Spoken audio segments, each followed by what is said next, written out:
I do.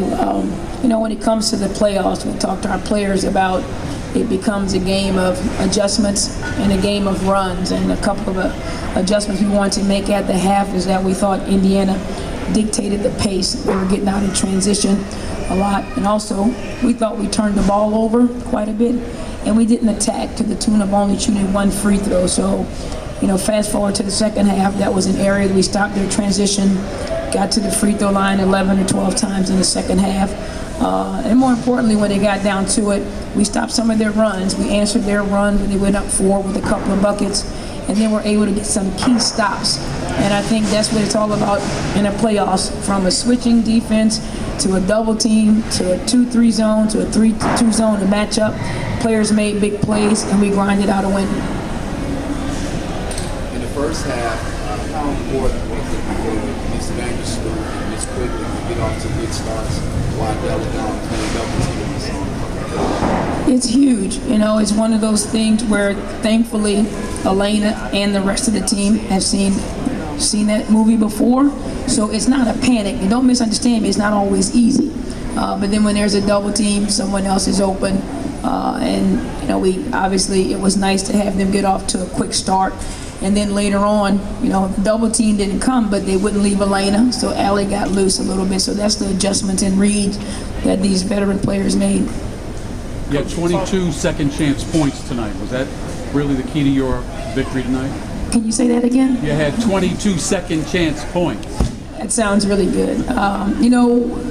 That's another layer of playoff wins. Dirt work, the grit, the grind. Jessica Breland was huge. I don't know if she had a lot of them, but it felt like it was important ones. It was timely. She was tipping balls. Surely she was close to double-digit boards. But that's something that you always like to have that stat in your back pocket. Allie, obviously you play a lot with Courtney. You practice that play where you did that alley with her under the basket. Yeah, every day we practice now. Just making reads, and luckily she was able to make an amazing shot, so credit her. Allie, when you see an opening, a situation like what you saw tonight, is there a thought process behind it, or does your instincts take over and you just roll? Pretty much just roll, just like you said. You just got to be aggressive and let everything you've been practicing and all your preparation just take over. Coach, you've talked for weeks about getting players 6, 7, 8, 9, 10 ready, and Cheyenne Parker and Jameer Faulkner played some good minutes tonight. What did you think of their play? Huge. It's always about quality. You think about going into that environment, and you're not going into rest Sluty. Sluty has fouls, so you want to be productive. And I didn't think she maintained. I thought we took it up a level. She picked up the pace. I think she found one of you guys, maybe Allie, in transition.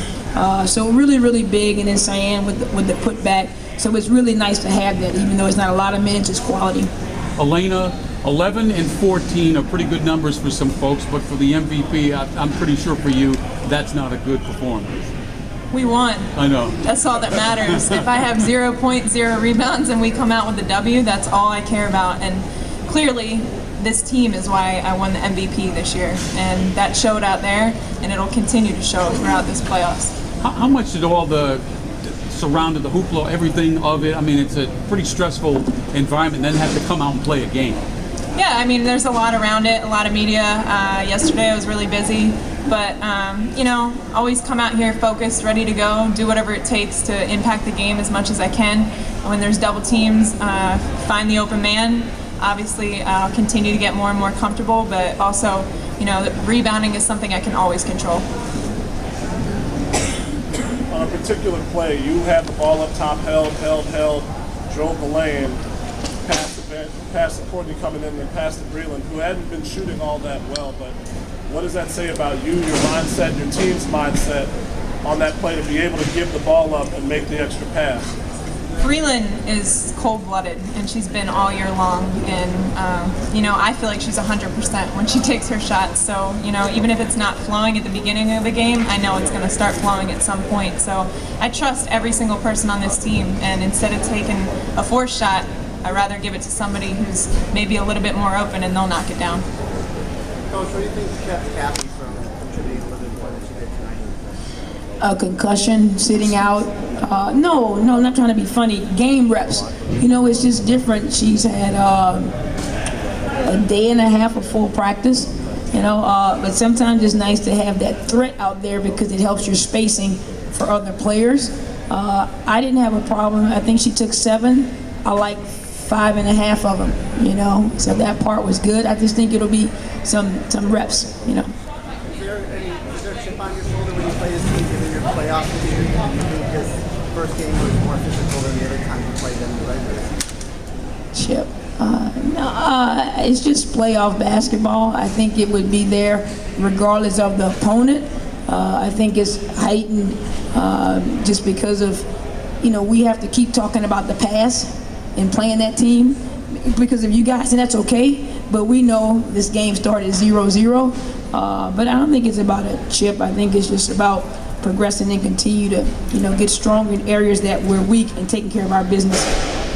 Coach, midway through the fourth, Allie had a hot hand, and you're talking about just in the huddle, just it's not a conscious effort to give her the ball more and more and more to have her shoot. Yeah, you know, a couple of things. We talked early on about getting out in transition and, you know, I don't want to say exactly what we did, but we wanted her to touch the ball in certain areas, but then also put Elena in situations because everyone likes to stay close to Elena, and it has someone like Allie be really wide open. But at the end of the day, she's the one who's making the plays and the reads because they tried to double team, she split, they tried to muscle her, she got some space and separation, and that's what she works on every day, and it's nice that we trust that and we know that, and it makes us a really, really good team. This question is from Elena. How important is it to finish this team off on Saturday? It's huge. You know, last year we went to 3 games each time, and that wears you out a little bit. So it's crucial to finish out strong, and to finish on their home court would be really big for us. Elena, when you see a performance like you saw tonight with both Allie and Courtney, you sit back and smile a little bit. Do you almost become a little bit of a fan watching? Because, I mean, some of these shots were just cold-blooded. Yeah, I mean, there's shots where Allie knocks it down and I just run back smiling because it's absolutely amazing. I feel like her release is so fast, she barely even has the ball in her hand and it's gone. So there's definitely times where I become a little bit of a fan and I got a big smile on my face. And what a pressure release Allie is. I know you guys are going to both kind of defer to your teammates and the team about these awards and everything, but what does it mean to you on a personal level, each of you? You winning it for the second time in a row, you winning this big award. What does that say about all the work that you put into it, and what does it mean to you?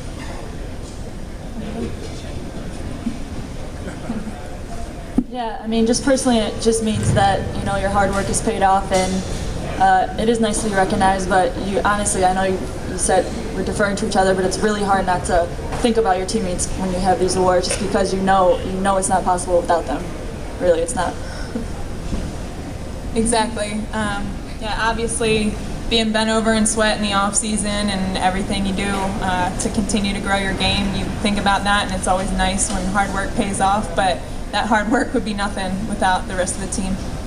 Ellie, as a follow-up, I mean, could you have even imagined being in this position a few years ago when you were worried about just even making this team? No, not really, but you just had a little bit of hope and still believed in myself, so when you believe, anything's possible. Yeah. Any more questions? Okay, thank you. Thank you. Thank you.